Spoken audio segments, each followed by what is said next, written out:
I was there the night Harlem learned the difference between a man who makes noise and a man who makes rules. It was not a courtroom lesson, not a sermon, not a headline.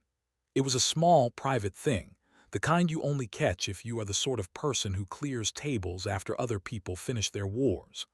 I was standing behind the counter in a little place off Lenox, hands smelling like dish soap and coffee grounds, watching the front door the way you watch weather.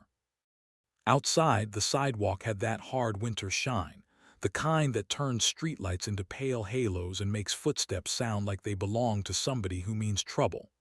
Inside, the air was warm with cigarette smoke and fried onions, and the jukebox kept trying to be cheerful like it did not know Harlem could go quiet in a second. A man at the corner booth folded his napkin slow, like time was his. That was Bumpy Johnson. People talk about him like he was born with a crown, but that is not how it felt on the street. It felt like he was born with patience. Harlem was a living thing then, breathing through brownstone windows and basement jazz rooms, through shoeshine stands on 125th where boys worked their brushes like drummers, through church mothers in heavy coats who watched everything and said nothing, through laughing kids who chased each other between parked cars like the world was still kind. Money moved here the way blood moves in a body. It was not just numbers on paper. It was rent paid on time. It was groceries bought without shame. It was a doctor visit for a cough that did not go away. It was dignity, and everyone knew who controlled that dignity. That is why outsiders wanted it. They did not want Harlem. They wanted what Harlem could produce. Dutch Schultz did not come uptown to admire the music. He came because he thought Harlem was a machine he could plug into. Downtown men always made the same mistake. They heard numbers and pictured easy coins, loose women, men with too much pride and no discipline. They did not see the network. They did not see the way a shoeshine boy could carry a message faster than a phone line, the way a waitress could hear more than a detective, the way a church elder could end a rumor with one look. Schultz controlled fear in other places. He believed fear was universal. In his world, you squeezed a neighborhood until it gave up its money. In Harlem, squeezing made people stubborn. And stubbornness, when it has to feed children, turns into something sharper than fear. Schultz underestimated that. More importantly, he underestimated Bumpy's understanding of it. Bumpy did not run Harlem by acting like a king. He moved like a man who knew every doorway had a story. He knew which barbershops were loyal and which were hungry. He knew which jazz rooms were watched and which were protected. He knew which corners had boys who would shout a warning for a nickel and which corners were already bought by somebody else. He carried himself like he was always listening to a second conversation nobody else could hear. That is what made people nervous. Loud men tell you what they want. Quiet men make you guess, and guessing can ruin you. When Bumpy sat in that booth with the napkin in his hand, he did not look like he was waiting for violence. He looked like he was waiting for information. The word on the street was that Schultz had sent 14 men to prove a point. 14, like a number picked for the sound of it. 14 to step into Harlem and make the whole neighborhood feel small. 14 to put fear in the mouths of mothers and in the shoulders of men who worked honest jobs and still had to duck trouble on their way home. 14 to catch Bumpy slipping. Schultz's men were not kids looking for a thrill. They were grown, disciplined, hungry. They had suits that fit and eyes that did not smile. They moved in pairs, sometimes threes, like they were walking through enemy territory because they were. They thought Harlem would fold when it saw them, the way other places folded. But Harlem did not fold. Harlem watched. I saw it start with little things. A waitress stopped refilling coffee on time because she was listening to the door. A man who always joked with the cook stopped joking. A shoeshine boy who usually whistled while he worked went silent and kept his head down. Even the jukebox felt quieter, like it was embarrassed to be making music in a room that might soon hold screaming. The napkin in Bumpy's hand became the only movement that mattered. He folded it once, smoothed it, then folded it again. He did not look at the door when it opened. He did not look at the men when they entered. He looked at the napkin as if he was deciding whether it was worth keeping. The first pair came in like they belonged there. They ordered coffee they did not drink. They sat with their backs to the wall, eyes scanning the room. The next two drifted in 5 minutes later, pretending they were strangers. Then more. Th. E place was filling with men who did not know each other's names in public, but knew each other's purpose in private. My hands kept working because that is what working people do when danger walks in. You keep moving because stopping makes you a target. I could feel my heartbeat in my throat. The cook's face was pale and shiny under the kitchen light. Somewhere in the back, a radio played soft, and the sound of it felt like it was coming from another world. Bumpy finally lifted his eyes, not fast, not hard, just enough to let the room know he had seen them all. He gave no signal with his hands. He did not reach under the table. He did not whisper to anyone. He did not perform fear, and he did not perform bravery. He simply sat. That was the first lesson, and it was for everyone. Schultz's men wanted a reaction. They wanted him to show anger or panic so they could shape it, but Bumpy's calm was a wall. It told them without words that he was not surprised, and if he was not surprised, then their advantage was already gone. There was a woman near the window, a mother with a little boy who was too young to understand why grown men suddenly stopped smiling. She kept pulling his coat tighter around him as if fabric could protect him from what was coming. Her eyes kept flicking toward Bumpy, then away, like she was ashamed to look. That is the part people forget when they tell these stories later. Harlem's legends always had civilians watching. There were always children present, always working people caught in the middle. The power struggle was never just between kings. It was fought on the backs of those who had no gun and no choice. Bumpy understood that too. It is why his violence, when it came, was never sloppy. He knew the cost of chaos. One of Schultz's men stood up. He was tall and clean, with a face that looked like it had been carved to show no softness. He walked toward Bumpy's booth as if the floor belonged to him. His shoes were expensive, but they still made that same hard sound on the tile.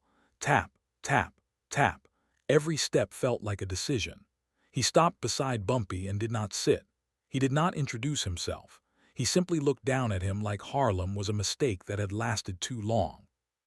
Then he said, quiet enough that you had to lean your ear toward it, "You got something that is not yours." Bumpy did not answer right away. He reached for the sugar jar on the table, unscrewed the lid, and poured a little into his coffee like he had all the mornings in the world. Then he stirred slow. The spoon clinked against the cup. That small sound cut through the room like a knife. Finally he looked up and his voice was low, almost gentle. "Everything I have I can account for," he said. "Can you say the same about why you are here?" That line did not sound like a threat. It sounded like a question a teacher asks a student who is already failing. The man's jaw tightened. He wanted to be in control of this moment. He wanted Bumpy to look impressed or afraid. Instead, Bumpy looked curious. It is hard to intimidate a man who acts like you are a puzzle, not a predator. Around the room, the other men shifted in their seats, not because they were afraid of Bumpy's muscles, because they were realizing he was reading them. The tall man leaned in. "Dutch don't like waiting," he said. "Dutch don't like obstacles." He let the name hang in the air like it was supposed to do the work for him. Dutch Schultz. In other neighborhoods, that name could clear a room. In Harlem, it made people stare harder. Bumpy nodded once like he was acknowledging the weather. "Tell Dutch," he said, "that Harlem is not a hallway you walk through. Harlem is a home, and you do not kick down a man's front door and ask him to pay you for the privilege. There are ways to talk that make you seem bigger than you are." Bumpy did not use them. He did not raise his voice. He did not pound the table. He did not insult Dutch. He simply placed the truth on the table like a coin. I remember his hand moving then, and it was the quietest thing. He took the napkin he had been folding, set it flat, and smoothed it with his palm as if he was preparing a place for something. That movement, that simple gesture, felt like he was setting terms. Like he was saying, "This is where the message will land." The tall man smiled without warmth. "You hear about 14, he asked. "Dutch sent 14 to make sure you understand." He said it like 14 was a storm you could not outrun. Bumpy looked at him for a long second, then nodded again. "I heard," he said. "I also heard you walked in here thinking numbers made you brave." The tall man's eyes flashed. "Numbers make you dead," he said. And that is when Bumpy did something that still sits in my chest when I remember it. He reached into his pocket, pulled out a match, and struck it. The flame bloomed small and clean. He lit his cigarette slow, as if he was demonstrating patience to a child. He took one calm drag. And he looked at the tall man and said, "If you have 14, you are already scared." That was the unforgettable moment.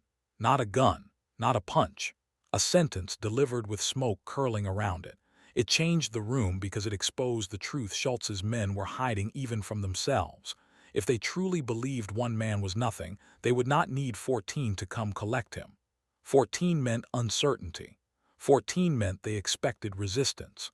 14 meant they did not understand the city they were walking into. You could see it in the tall man's face. He had come here to deliver certainty. Bumpy handed him doubt. The tall man's hand twitched near his jacket. The air went tight. Somewhere behind him a chair scraped. A cup rattled on a saucer. My stomach turned cold. This was the moment violence could have spilled, the kind of spill that ruins a neighborhood for weeks. But Bumpy did not move. He just sat there, cigarette between his fingers, looking at the tall man like he was studying a lie. And then from the corner of my eye I saw something else. A man near the door who had been pretending to read a newspaper, his eyes never leaving Schultz's crew. Another man at the counter who had been stirring his coffee too long, not drinking it, watching. Harlem's own quiet guardians. They were not waving guns. They were simply present. That presence was part of Bumpy's strategy. Schultz had sent 14. Bumpy had sent the whole neighborhood. Tall man finally made his decision. He stepped back from the booth like he was giving himself space. He lifted his chin and said, "Dutch wants your answer tonight." Bumpy exhaled smoke, slow and steady. He glanced down at the napkin again, then back up. "You will take him an answer," he said, "but you will take it alone." The tall man laughed once sharp. "You think you choose," he said. Bumpy's eyes did not change. "I already did," he replied. "Look around, count your men, then count your exits." That is when the room shifted in a way I cannot fully explain. It was as if everyone took one breath together. Schultz's men looked around, and for the first time they saw Harlem watching them back. Not just the men in suits, the waitress, the cook, the old man by the window, the shoeshine boy who had wandered in selling candy, the mother with the child. They saw that in this place, strangers did not stay strangers for long. They saw that their 14 were surrounded by eyes that would remember every face, every step, every car parked outside. They had entered with the arrogance of outsiders. Now they felt the weight of being noticed. Something small happened next, and that is how these wars usually turn.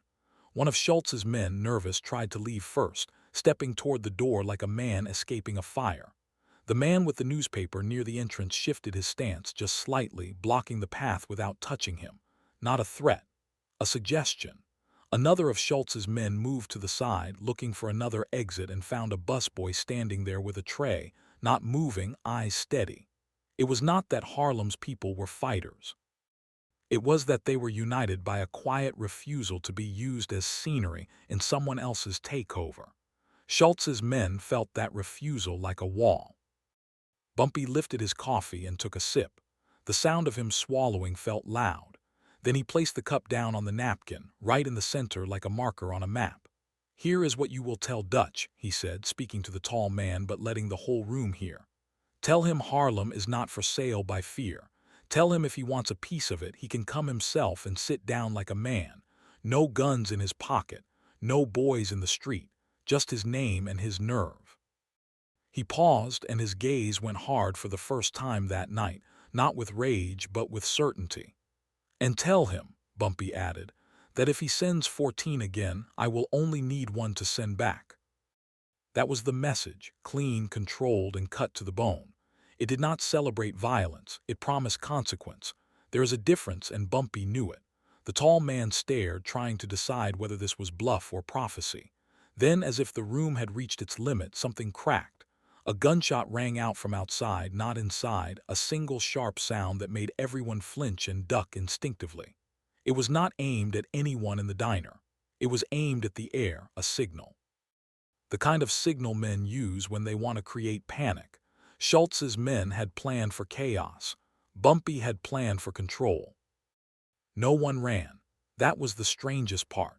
The mother pulled her child close, but she did not scream. The waitress froze, hands gripping a coffee pot, eyes wide, but she did not drop it. Even the cook stayed in the kitchen doorway, watching. Bumpy did not move at all. He did not even turn his head toward the window. He simply flicked ash into an empty saucer and looked at the tall man like he was waiting for him to understand what discipline looked like. That calm after the gunshot was its own kind of weapon. It told Schultz's crew, "You cannot shake us with noise." Outside, tires squealed. Men shouted. Then silence. The tall man's face went pale because he realized something he had not considered. In Harlem, violence had witnesses and witnesses had loyalties. If he started shooting in that diner, he might win the moment and lose the war. He might kill Bumpy and never make it back downtown alive. Harlem did not need to threaten him.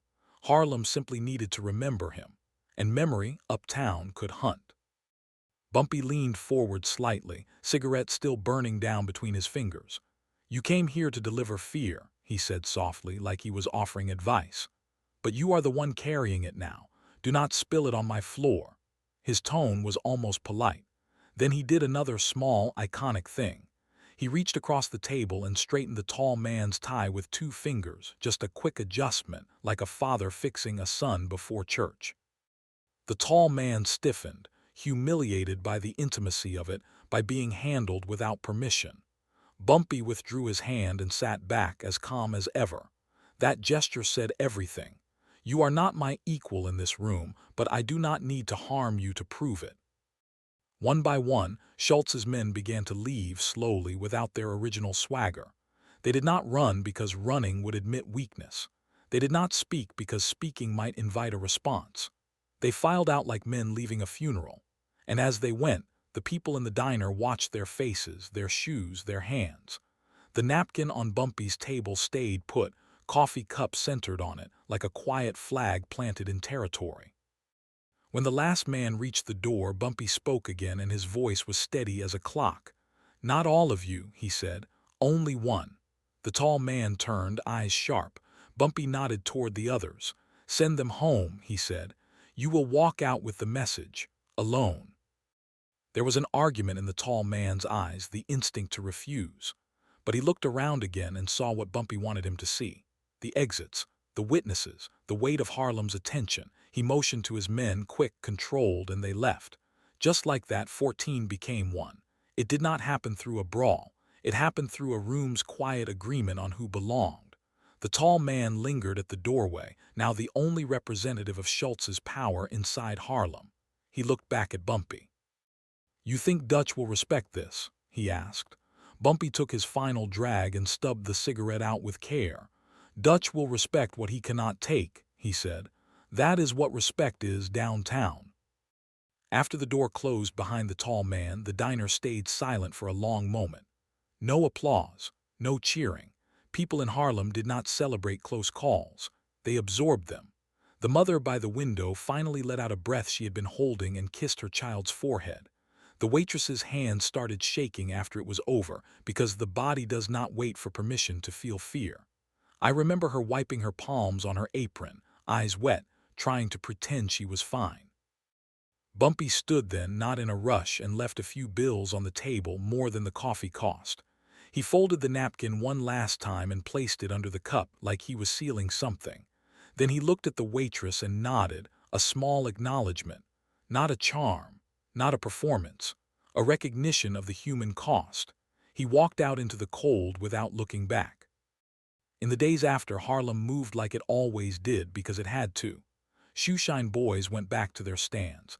Jazz rooms filled with smoke and trumpet notes that sounded like stubborn hope. Church mothers kept their coats tight and their eyes sharper than ever. But the story traveled as stories do, not in newspapers, in whispers, in barbershops where men pretended not to listen, in kitchen corners where women spoke while stirring pots. The rumor was simple. Schultz sent 14 and only one walked out with a message. Some people embroidered it, made it bigger than life. But the truth did not need embroidery. The truth was already powerful because it was quiet. Bumpy did not win by killing 14 men. He won by showing 14 men they had entered a place where violence was not the highest language. Control was. Years later, you could still find echoes of that night if you knew where to look. A man would straighten his tie before speaking to someone with power, remembering how Bumpy used that gesture like a blade without blood. A waitress would watch a booth a little longer than she needed to, remembering how quickly a room could change. And somewhere, a napkin would be folded carefully on a table, not because the person was neat, but because the person understood that small rituals can hold big warnings. Harlem did not preserve its history in textbooks the way other places did. Harlem preserved it in habit. In caution, in the way people learned to look up before they crossed a street. That is the part outsiders never understood. They thought power was only money and guns. They did not see that power, in Harlem, was also memory. It was the way a neighborhood decided together who had earned the right to speak. Bumpy Johnson did not build his name on chaos. He built it on discipline, on loyalty, on an understanding that fear can be redirected like a river if you know where the ground slopes. Dutch Schultz tried to flood Harlem with 14 men. Bumpy let the water hit a wall and forced it to run back the way it came, carrying one man with a message heavy enough to change the next move. And if you listen closely to the old stories, the ones told without pride and without exaggeration, you will hear the same lesson under the legend. Respect is not what you demand when you arrive. Respect is what remains when you leave. In Harlem, people remember who kept the peace as much as they remember who broke it. They remember the men who understood that a neighborhood is made of mothers and kids and working hands, not just money on the corner. They remember the ones who could end a war with a cigarette, a folded napkin, and a sentence that turned 14 into 1. So when you think about that night, and you picture the cold sidewalk and the diner light and the smoke curling up toward the ceiling, ask yourself this. In a world full of loud threats, do you recognize the quiet kind of power when it walks into the room? If you want more whispered legends like this, you can subscribe, and we will keep Harlem's memory alive.